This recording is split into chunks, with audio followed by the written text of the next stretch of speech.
All right, everyone. It is Friday, and you know what that means. It is time for Stop Being the Best Kept Secret. I'm one of the co-hosts, Damon Pistolka, and today we're going to be talking about the Industrial Marketing Summit 2026, and we're going to be previewing this with Craig Coffey. Wow, are we excited today? I'm just going to say, yes, I've had lots of caffeine, but I'm going to turn it over to my friend Kurt Anderson, co-host, brother from another mother. Take it away. Man, pun intended there, right? Lots of coffee, lots of caffeine. So, hey, this is such an honor, such a privilege, way long overdue. Craig, how are you, dude? Happy Friday. Thank you for joining us. I am good. This is, I don't know, probably my second to last call before I'm on vacation for a week, which is always a great place to be. So, awesome. Kicking off Friday the right way. Nice. Excellent. Well, hey, are you going anywhere good? No, sticking around. We got family coming in town for Thanksgiving.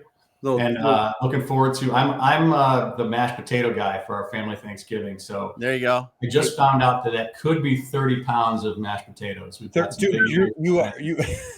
I've got one nephew he was a defensive end for the University of Akron. Graduated last year. He's probably good for a good 5-6 pounds of mashed potatoes. Yeah. And we'll multiply that out by the 15 or 20 people. More the merrier. Yeah.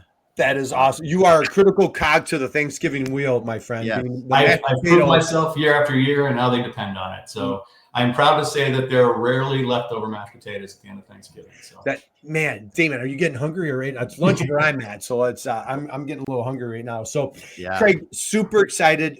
You're at Eaton. We're going to dive into your marketing acumen, and especially, I had the privilege of catching you live at the Industrial Marketing Summit last year, dude. You absolutely smashed the ball out of the park. Great session, standing room only, and you were so overwhelmingly positive. You were coming back next year for round 2. But before we go there, my friend, I have a little question for you. Are you ready? Yeah. Are you sitting down? Are you ready for this one? I'm sitting. Okay.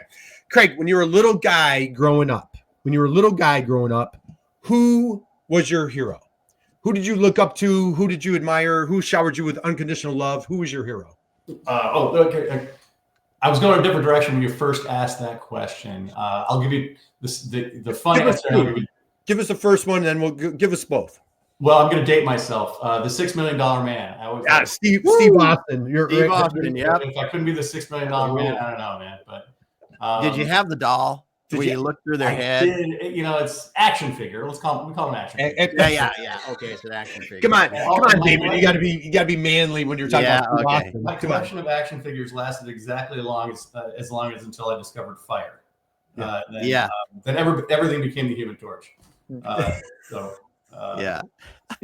Steve, no, I was too poor to get the action figure, so I had to go hang out at my friend's house that had one. So Craig, Steve Austin, $6 million. So anybody under the age of 50, you need to Google it.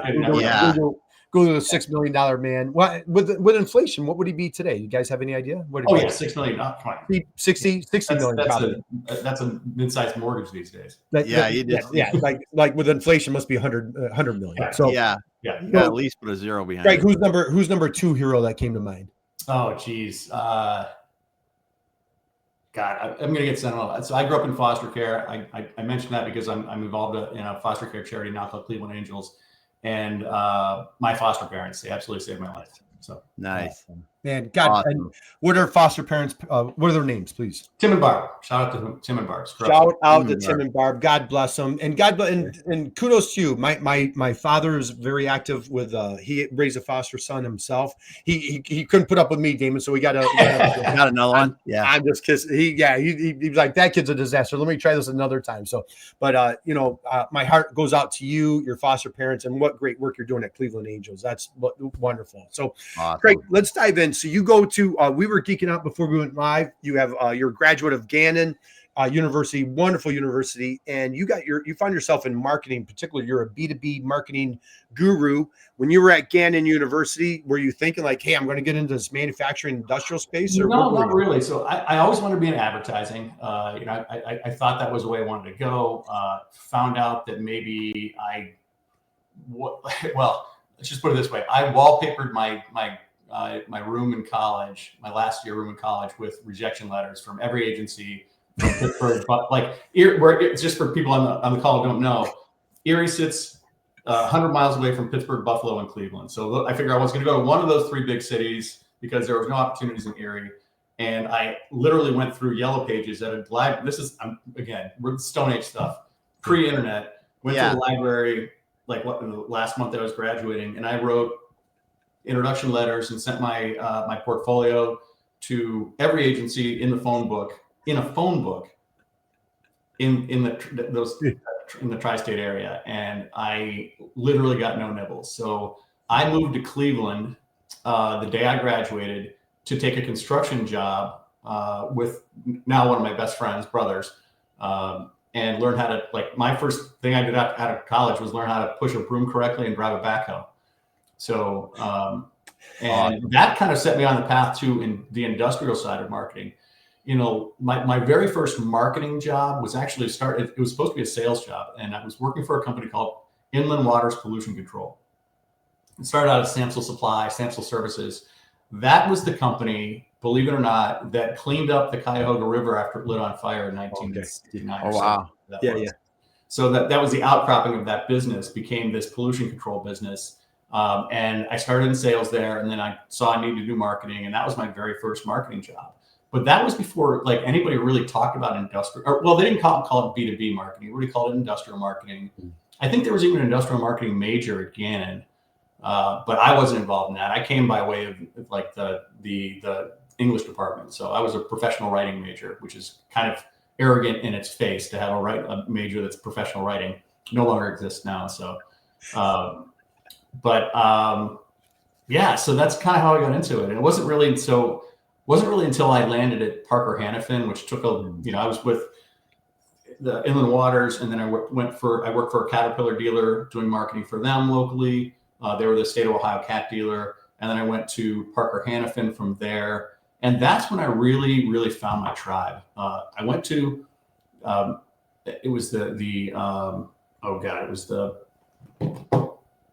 Business Marketing Association Summit. They used to take place in Chicago it was usually the week before Labor Day. Yeah. And that's the first conference I had ever been to where every speaker, none of the speakers need to be translated from B2C to B2B. So it was directly relatable to me. I met some people that I still call on and hang out with and see on occasion. And it really opened my eyes to this idea of B2B marketing and as a separate and different discipline.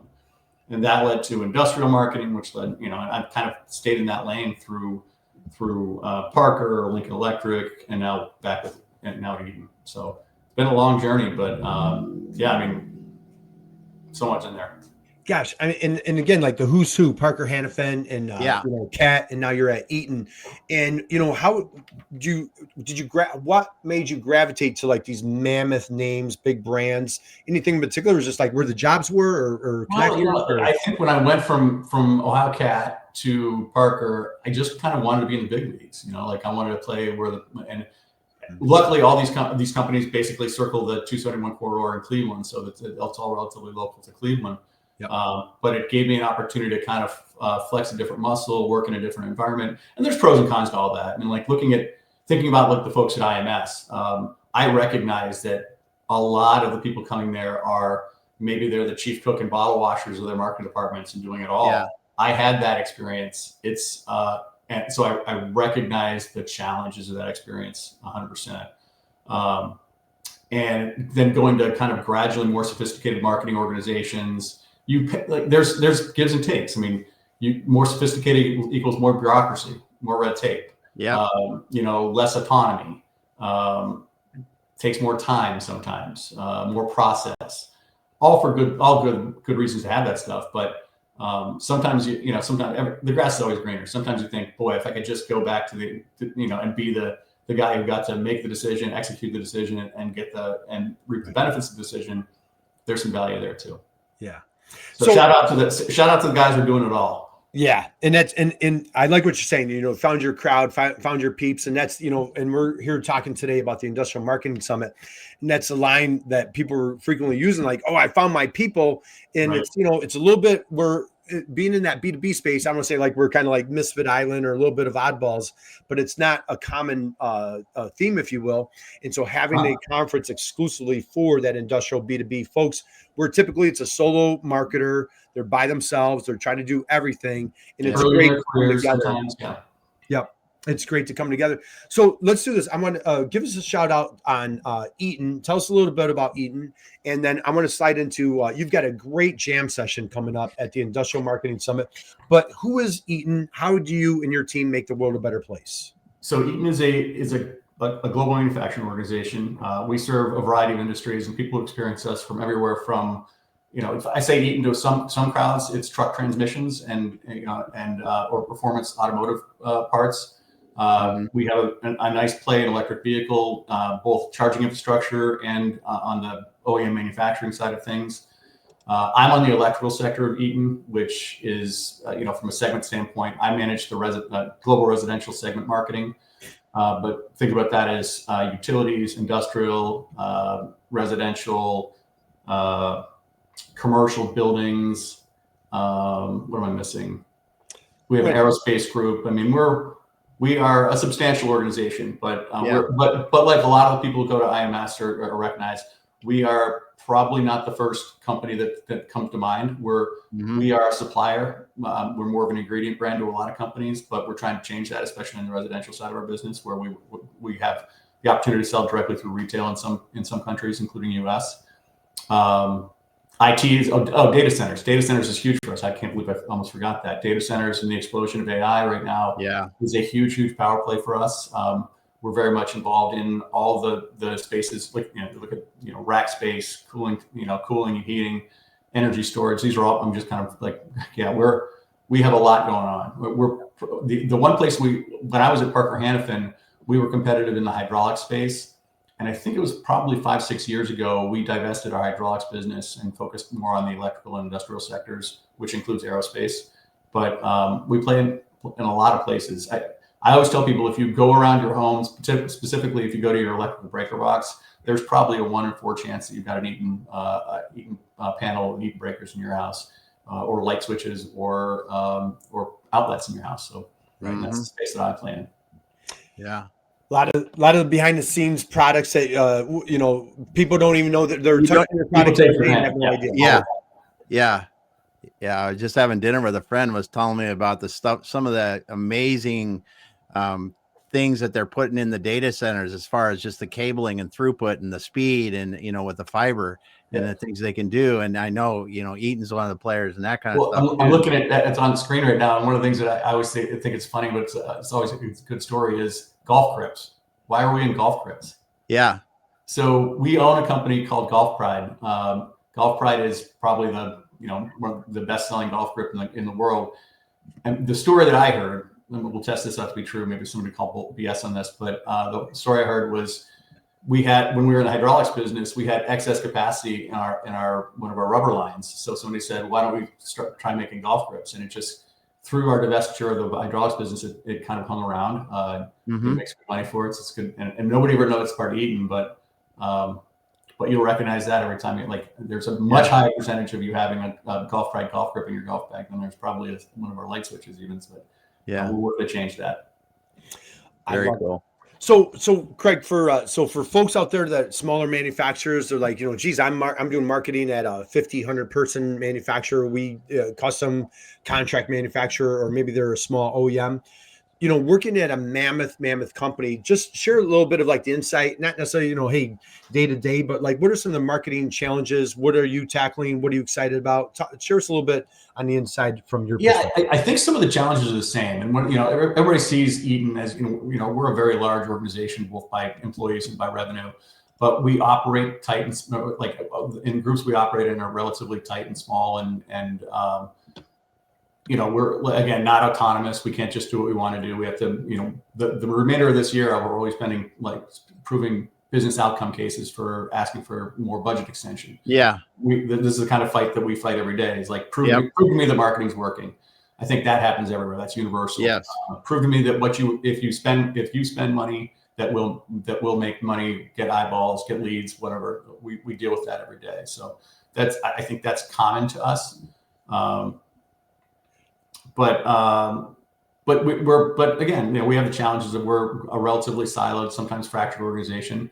I work for an organization and for a boss who's done amazing things to create an organization that really has value to the senior level of our organization, the executive level of our organization.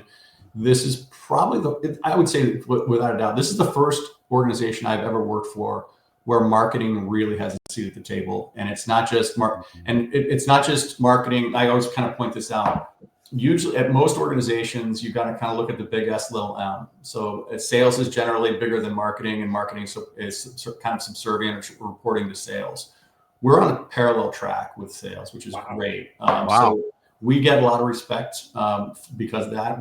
It's been a journey, and I'm lucky enough to benefit from the tail end of the journey, or at least from the people who did the hard work to make that case and make that separation early on. But and we could go on for an hour just on how can we get sales and marketing to get along. I think that's another place that a lot of small, medium-sized marketing organizations struggle with. I mean, I always tell people, like, if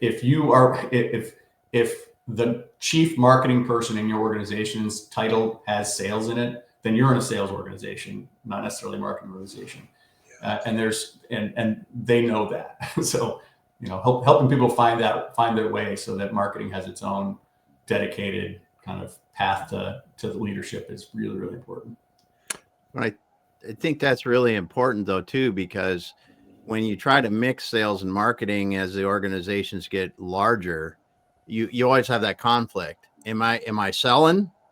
Am I out talking to clients? Am I doing whatever that is? Or am I marketing? And when you can get them working together, but with distinct roles, you have a supporting function with each one of them. They're supporting each other, but the overall goal is to drive that revenue up by them working together. Well, yeah, a couple of things come to mind with that. First thing is everybody thinks marketing is easy because everybody experiences marketing every day. Like ask any sales guy and they'll say marketing has the easiest job ever. Yeah. Just throw something up, makes a difference. Right. You're just out there making brochures. Like, There's a fair bit more than that going on out there, I hope. But yeah, I mean, it's funny. That was kind of one of the topics of my talk at IMS last year was so I was there when content marketing was first coined. I was the first content marketing world. I've been to I think I'm one of like 5 people who's been to every one. Wow. I've had a chance to speak at many of them. And what I recognized, first of all, Joe Klitzy, the guy who started this whole content marketing craze, was pretty genius in establishing this. But what he did that hurts everybody now is everybody thinks that all marketing is content marketing. And there's a lot of marketing that is, frankly, it's collateral. It's the development of collateral that needs to support, that are requirements that sales needs to get their job done. But when I think about content marketing and kind of like stepping into what we're talking about this year, content marketing is more of a free flow of information in a more ungated way that allows people that is really driven by one thing and one thing only creating audience. And that's not just creating contacts. Audience is somebody who actually wants to interact with you. Like I think about audience, when you go to a Bruce Springsteen concert, the audience is singing along for every song. I mean, that is the gold standard. You're giving your information away in order with the bet that the free flow of that information will buy you affinity and buy you opportunity. Yep. And that's a really, really broad brush. But I think that now that the content marketing is so prevalent, everybody thinks that just because there's a word on a piece of paper or on a screen, that it's content, and that's not always the case. But that's the world we live in. So one of the things we're approaching this year with IMS is kind of came from, I think it was the final question that I was asked in the Q&A for my session was, what are my thoughts on gating content? Mm-hmm. And I said, gates are for livestock, which I thought was a pretty, got a laugh. It got pretty, but it became kind of a controversial thing after the event. I got a lot of inquiries, a lot of static. I heard it was mentioned a couple of other times. I had to leave early, but it was mentioned a few times after that at some of the general sessions. And as I dug into it, I realized what a flippant answer that was. And then I started to have some experiences at my own organization talking about content gating and the why we gate content and the when we gate content. And I realized that there's not a one size fits all solution, but it's kind of a thoughtful, it's a considered answer, and it's based on a bunch of things. We're still going through I'll be completely honest. We're still going through the process to find out like what approach to gating is right for Eaton. And I'm hoping that by the time IMS rolls around, I'll have some of the results of that research and work. But I got some really good advice from folks on LinkedIn. Like one of the best pieces of advice I came from, and I'll have to remember who gave this to me, or I'll definitely shout it out at IMS because I'm going to go back through these conversations. But it was, what do you intend to do with the end result? If you get somebody to give your information, you have to be ready. You have to be ready to act on it, and you have to be able to give that to sales and have sales be able to act on it right away. Otherwise, you shouldn't be giving it away. Another view on content gating right now is, let's just talk about the elephant in the room, AI. I mean, AI and content gates don't play well together. So if you want to be seen by where people are going to find information, yep, you might want to reconsider what your content gating strategy is. Even in my own organization, I have found that there is potentially cultural differences in our approach to gating. I'm personally not a person who wants to fill out forms unless I'm very, very low in the sales funnel. And that goes back to that. Don't ask for my information unless I'm ready to buy and you're ready to sell, and use that information to that advantage, and then do it quickly. Don't wait 3 months. Yeah. 3 hours is probably what we're going to wait. And the car dealers are like the worst with that, right? Like, yeah, as soon as you fill out a form, they are on you, and you're just trying to build your car online and just want to get a quote. So but that's B2C, kind of B2C example, but where's I going with that? Sorry. Derailed myself in the train of thought. Yeah, no, dude, this is phenomenal. So just for anybody, if you're just joining us, we're here with Craig Coffey, and we're doing a deep dive into multiple things. We're talking about gated content, yes or no, is it good or bad, evil, positive, right? And we're talking. And the short answer is it depends. I mean, what I was going to say is there is also potentially geographically cultural aspect to gating content. In my discussions with some of my peers around the world, there seems to be, we haven't proven this out yet, but there seems to be a higher predilection in parts of Europe to freely gate content, which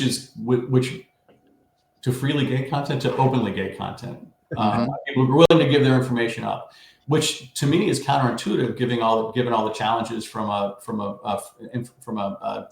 what's the law they passed there. Yeah, the regulations of who you can market to in Europe. Right, and have the right to be forgotten.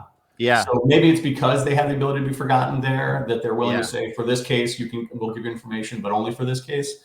We're still trying to scratch that. But so when I'm at IMS, I hope to be talking more about things to consider, not why you should or shouldn't. Yeah. Because, but mostly, I think that it's definitely on us as the marketers to consider the customer experience with regard to gating. I know a lot of why we gate content now came from our earlier conversation about our ability to prove to sales that what we're doing was working by providing them leads. Right. Now, are we providing leads or contacts? That's a different conversation, but it was a way to check us and say, okay, you did a campaign, that campaign produced these results, which turned into this kind of pipeline, which turned into this kind of sales. Mm-hmm. That may or may not be like history in terms of how we want to approach it going forward. I think there's lots of ways to measure interaction with our customers. Again, as a pure content marketer who happens to sit in a place where my job is to create affinity and awareness more than it is to create leads and generate pipeline, that changes my view of why gating is or is not important. So, but on balance, if we invested in some kind of a very detailed configurator that a customer will use to put an Eaton product into their data center, for example, then I think it's certainly viable for us to say, in order for us to give you that data, then we need to have some information about you. Yeah. And in that case, I think there's fair exchange for value. But when you say that term, fair exchange for value, there's a couple of variable words in there. What is fair? What is the exchange, and what is value? So those things have to be very clearly defined. Mm-hmm. Yeah, it's great how you bring up it depends. because I've seen a lot of places where you'll go to a website and they might have a lot of resources, but every single one's gated. And then you go to other ones that it's not gated at all. Right. And there really is, as you said, where you're exchanging that bit of value, maybe even, I don't know, for lack of a better term, deeper down the chain, is I want this product information, or I want this specific technical guide for this item. That might be a way where it could be more appropriate for you. Yeah. And I think a lot of companies, even what I call less sophisticated companies, are probably have that information behind some kind of a firewall that we could open up for a single, a single piece of contact information, whether it's, adding to a CRM so we can see, and there's definitely trackability and traceability there. I think on the marketing side of things, so that tends to be like an after sale thing. When you buy our stuff, we'll let you into this exclusive club of people who are allowed to see the content related to the stuff you bought. But if we flip the script on that and say, we're going to let you in, into the kimono for our information. But by the way, when you go into that behind the firewall stuff, we're going to monitor what you're looking at so we know when to help you. But it's up to us to have the communication, not abuse that relationship. Yeah. Mm-hmm. Super helpful. So I'm going to for friends that are, if you're cutting out, if you have a hard stop, connect with Craig on LinkedIn. You'll thank us later. And again, stop by the Industrial Marketing Summit. Now, Craig, check this out. If you were to do a Google search for Industrial Marketing Summit, guess who comes up?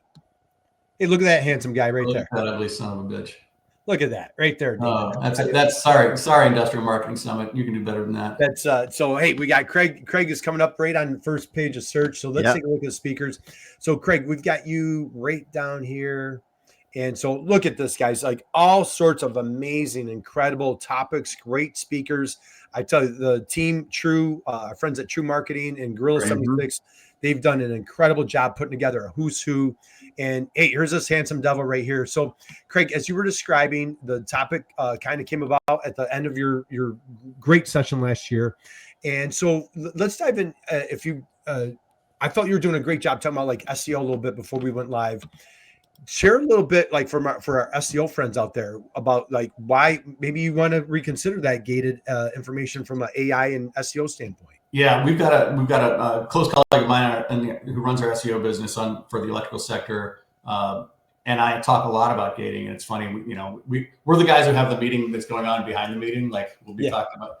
And we are like, he's my biggest advocate for looking at ways to help people understand that gating is going to hurt them in the long run from an SEO, or they're not even calling it SEO anymore. There's a new word that includes AI that I've been introduced to, but not enough to remember it.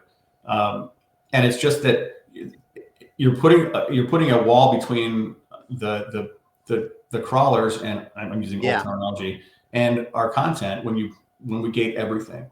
I mean, again, I'm an advocate of not giving the stuff that we should be giving away. If we want to, you can't be a thought leader if you're going to gate your content, because who's going to see your thoughts? Who's going to call? Yep. I mean, it's got to be seen by everybody. But for like, if that leads down, and I'm going to editorialize, and this is not Eaton's opinion, this is my opinion. What if there is no such thing as the sales funnel? What if it's just the brand that comes top of mind when you want to make a decision that wins? And I was at Marketing Profs B2B Summit last year, and I heard a woman who, again, terrible with names, but she spoke about that concept being true. I mean, so if there is no such thing as a sales funnel, people will just use the information you give them to justify the decision they've already made. And unless they can't get knocked off that decision by any of the information that you're using to justify it, then you basically won the battle. So being top of mind might be more important than having a complete funnel's worth of information that addresses, awareness to consideration to blah, blah, blah to purchase. So if you think about that, and again, my business is probably a little closer to B2C than most at Eaton, because I do deal with that residential that residential product line. But most people are B2C in their life, and it always amazes me when we don't recognize that people don't turn off their human nature when they go to the office, and that they still expect that Amazon-like experience or that Google-like experience when it comes to information. And again, from an SEO standpoint, there's definitely research that supports the fact that people aren't even visiting websites anymore because they're going to the search engines, they're going to the chat GPTs who are serving up information they're finding on these websites. So if you aren't in that set of in that information that's getting found, then you're not going to get served up to people who may never come to your website. So maybe it's a consideration of like, what if you didn't have a website? What if you were so? And how would you treat content then? Where would you put it? How would you treat it? Again, I have my opinion on gating, but it's definitely, I just want to be very clear. It's definitely relevant or related to my role within our organization, and it's not for everybody. There's a big, it depends on where you sit and what your role is. But I think that, and again, I don't want to give away my entire presentation. Well, frankly, it hasn't been done yet. So right. Okay, I haven't started it yet, but the seed of the idea is you got to keep the customer experience in mind first. And if you try and put yourself in the driver's seat for that customer about how you find information, act on information, when you're ultimately willing and able to give up your information so that they can contact you, or for you to be, or are they going to be proactive and just make that purchase without ever contacting sales? I mean, that's the other thing is like, we're going to more direct to consumer mentality. Does sales need to be involved with that? Who are we collect? I mean, if you're collecting information just so you can say that I increased the size of our contact database from, by 30% in a year, is that really like, and here's the other thing. I also press on the idea, like, who amongst us doesn't have an email address we use that we know is going to be the slush email, like the Gmail account that we use because you want to get a 20% off offer or something like that. So requiring gate, does it drive a negative in terms of data quality from the contacts? Potentially. And you said this, the thing that really, and I was reading something last week about it, is that people don't even go to websites anymore. And wasn't it like someone said a couple weeks ago or something that like 30% of search has gone away just because, or 30% because that, if you got the AI turned on in Google, it's giving you the answer right there. And I know in my own work, I don't go to nearly as many websites because I ask the question rather than, and it's phrased differently and everything else because I'm hoping to get that answer up there. And tying that back to gating your content, you want your content to be found all the time because otherwise you're not going to be, the AI is not going to see it.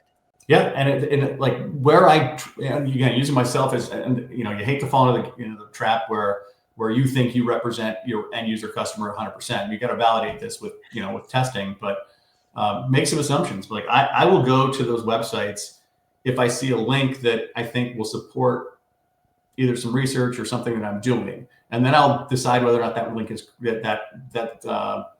that resource is credible based on what I find there. So, but if I'm just looking for the straight up answer to something, I may not. And if the answer is definitive, I may not ever go to that next step. And that changes so again, if you're trying to be a market leader or to, or have a first to market product that's never seen the light of day, and you think that because it's so cool, you want everybody to sit behind a gate in order to get that information, you might never get off the ground. So, This is all right. So Craig, when somebody drops a bombshell on our show, we call it a drop the mic moment. But then when it goes way above the drop the mic, we call it like a moment of silence. So the thing is, like, this was like a moment of silence. Like, dude, like I'm like blown away right now because think about this, and we're in manufacturing, B2B, industrial. How many folks, have neglected, ignored websites? This thing's a fad, or like, I was with a manufacturer call last week. Their website's from like 2005. They're now almost coming back in vogue because, like you just said, like, what if people aren't going to the website? Like, what if websites become irrelevant? Yeah, right. I mean, like SEO is definitely not my strength. I mean, I rely on much smarter people to help us guide our SEO. Shout out to Todd Roberts at Eaton, who's my guru there. But it just, you got it. Like you said, we saw that cliff, that 30% drop off in website traffic. And it happened at about the same time that Google Analytics changed from, I think it was 3 to 4. So there were some things we lost there. But the question becomes, well, how do we measure that we're doing the right things? And I don't think anybody's got the answer yet to that. Yeah. And you know what's fascinating? So Wall Street Journal just had an article today about how McKinsey is completely changing like their consulting model because of AI, how AI's and it's more what are results. And that's what I love what you're saying, because like even aside I don't mean to say it like that. Obviously a company the size of Eaton, like, you know, every marketer on the planet, whether you're at a 5-person flower shop or you're at Eaton, needs to justify their existence to the boss or somebody who's paying them. Like, you know, what are you doing over there? And Mark, you know, are you playing on Facebook? Are you trying to make me money? You know what I mean? Yeah. Right. And so you're in the same boat. Like, hey, I have to justify my existence. I'm going against AI, 30% drop in traffic. So like you're going against a wave on a number of things, just like everybody else. From the search, here's my question to you. And I guess I'm just kind of being more reactive is, you know, so say Eaton or, you know, any company is like, that's the best fit for me. As a searcher, I go to AI or what have you. I still need to find like that. I need to still find that product, that solution, you know, the golf grips or whatever. Right. So I still need to get to that product line, but I might take a different path to get to that product. Right. That's what's happening. Well, yeah. And I think that you hit on something that I think is important for everybody to remember.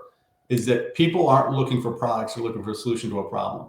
It's like, exactly. it's like, you know, when we're trying to it's the old adage when Stanley Black & Decker is trying to sell a drill bit, the person's just trying to buy a hole in the wall, right? Right, and then you do that with a nail, a drill bit, a rock. Right. I mean, there's lots of ways you make a hole in the wall. So don't think you're competing against the other drill manufacturers. You're competing against the other options that are available.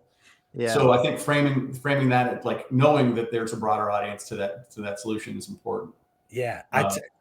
I've been battling a cold this week. I use that line all the week or all the time. I'm like, you know, I'm not looking for Kleenex. I'm looking to stop my runny nose. You know what I mean? Right. So it's the problem that we're trying to solve. Dude, this is absolutely phenomenal. So for anybody out there that is considering going to Industrial Marketing Summit, it is in first week of March. It's in Austin, Texas.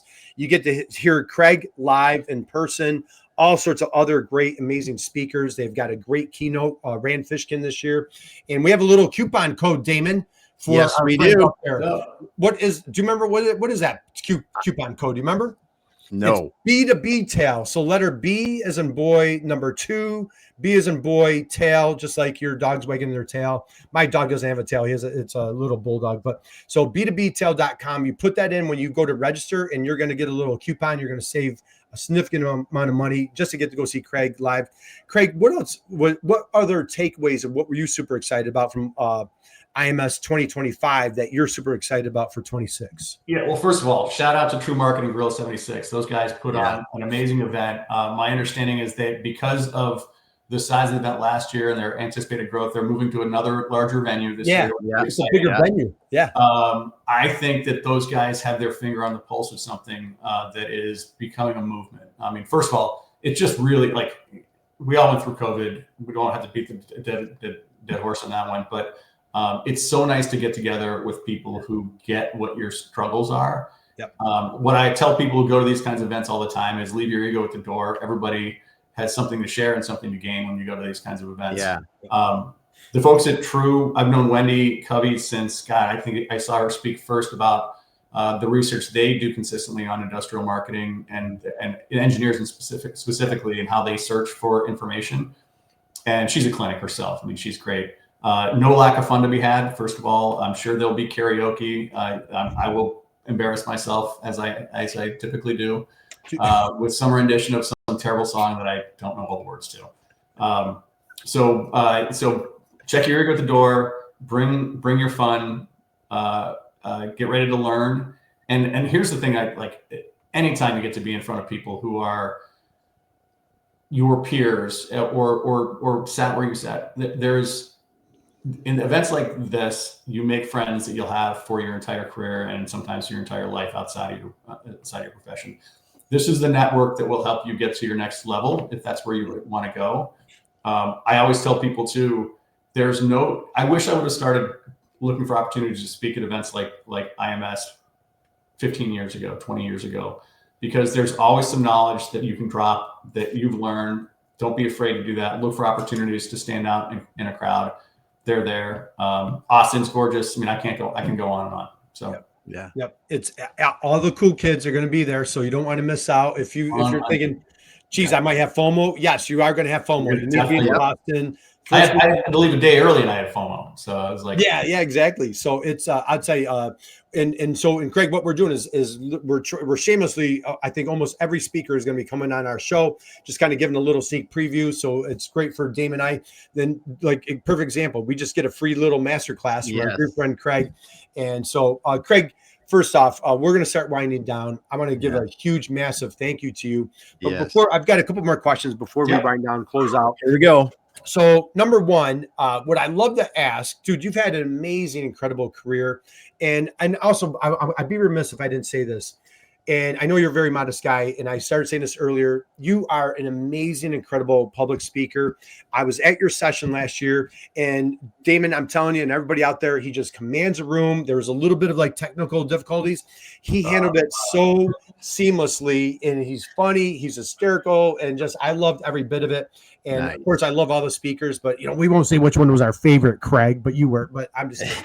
So, but it was, again, you want to catch Craig, and you really handled, you interact with the room, which kind of puts you in a vulnerable situation if you get the goofball that wants to kind of, be the heckler, if you will. And I thought you handled the room with grace, poise, humor, and just do an amazing job.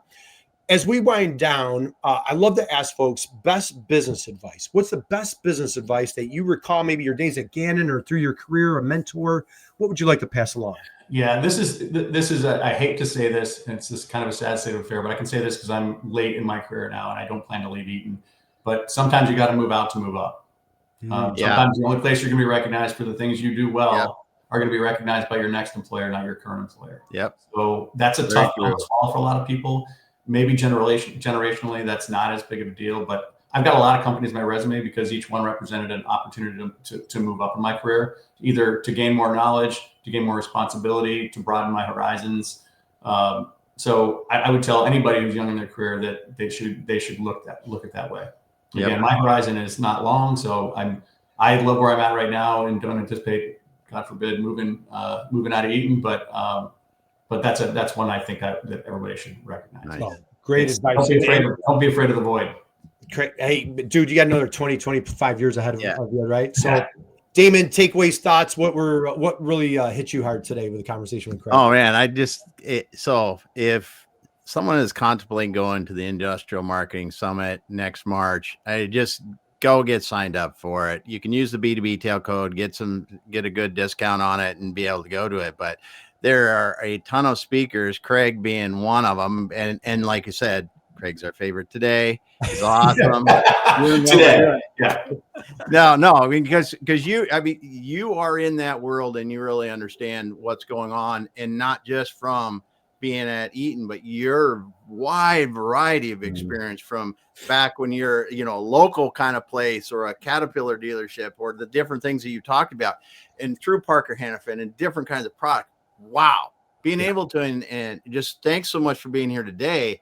And I just can only imagine what being able to interact with you at the Industrial Marketing Summit next year really is going to just such a gift. Well, I do appreciate that. And one thing, I just want to say, I'm there to learn too. I mean, I'm not incapable of that. I know old dogs and new tricks and things like that. But I'll give you an example. I think it was Dale Bertrand that after the IMS Summit, I started following some of the stuff he was saying. He does a lot more public speaking than I do. But one of the best pieces of advice I got, and I use it to this day, is most of the time when you're doing the speaking engagement, you sit in the front of the room nervously waiting for everybody to kind of come and take their seats. And that's when you start getting the sweaty armpits and palms and, hoping that everything, that your PowerPoint actually works. And his advice was, go to where people are walking in and introduce yourself to people on the way in. And it creates a sense of familiarity and a way to calm yourself. So easy, but why didn't I think of that? There's 1,000 moments like that you'll pull out of IMS if you pay attention. And that's the kind of stuff that really excites me about going to these events and seeing stuff like that. Awesome. Brilliant advice. And Dale does a wonderful, great, gifted public speaker, does a great job. And what great advice to, greet the people on your way in the room. So Craig, as we wind down, close out, I have one question left for you. Yep. So you mentioned now Cleveland, and I just drove by Parker Hannifin the other day. I was visiting my daughter in college, and I just drove by Parker on Monday. Go Streaks.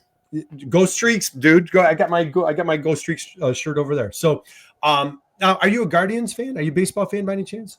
I've been lucky enough to go to a few games this year. We had a nice run into the playoffs. I was there when we didn't do it against Toronto. Right. Well, hey, great, Damon. Yeah, Cleveland has a phenomenal baseball field, the Jake, and wonderful stadium. Been there. You are dating yourself calling it the Jake. Yeah, I know that's true. It's still now. Remember the Municipal Stadium? That was I remember going to the Cleveland Stadium in the 70s, right? Yeah, like half the seats were restricted view, like because they were behind huge pillars and they were playing nothing better, right? I remember getting like a free baseball bat. So you weren't going to ask me a Browns question, are you? What's that? You're not going to ask me a Browns question, are you? I'm not. I'm going to ask. But we're going to do a little baseball trivia. You ready? Ooh. All right, I'll try. Okay. The Guardians are playing the dreaded, hated Yankees. Okay. It's a bottom of the ninth, 2 outs. There's one guy on second base. Tie score, bottom of the ninth, 2 outs. Manager turns down the bench and says, "Hey, Coffey, grab your helmet, grab your bat, get up to the plate, hit in the winning run so we can beat those dreaded Yankees." So you grab your helmet, you grab your bat. On the way to the plate to go hit in the winning run, what's your walk-up song? Oh, man. I thought you were going a different direction with this. What is my walk-up song? I'm going to go, because the first thing that came to mind, Hell's Bells by AC/DC. Hell's Bells by Damon. I don't think we've been asking that question for years. I don't think we've ever had Hell's Bells. Just a gong, and it's got that. Yeah, I think that would have to be it. Wait, I think I can hear it. There it is, Damon. That's it. Dude. So, and Craig, for the record, Damon, we're playing our 8-track player right now, right, Damon? Yeah, I got the 8-track. I had to kick it through a couple channels. Yeah. I had AC/DC Back in Black on 8-track. That is a oh yeah. So, anyway, all right, Craig. As we close out, dude, thank you. We appreciate you. We wish you and your family just a wonderful, spectacular Thanksgiving holiday next week.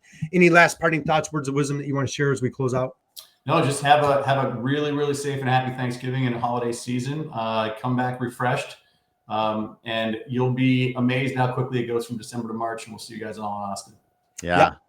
Absolutely, guys. Again, Industrial Marketing Summit. Google it. Check it out. Go on ChatGPT. And again, we've got a little coupon code for you guys. B2B Tail. Check that out. You're going to save a couple of dollars. You get to see Craig live. So, Craig, hang out with us for 1 second, and we're going to take it away. And Damon, like we always like to say before we close out, man, just go out there and be someone's inspiration, just like our dear friend Craig. And how about a big round of applause for everybody here? Big round of applause for Craig for just giving us a master class. Yes. On gated versus gated. Damon, close us out, dude. Yes. Thanks so much for being here today, Craig. I want to thank everyone else out there today. Got Marizul, we got Fahad, and I know there were a lot of other people I could see that were listening out there but didn't comment. We appreciate you being here, and we're out for now, and we'll be back next week. Have a great weekend, everyone.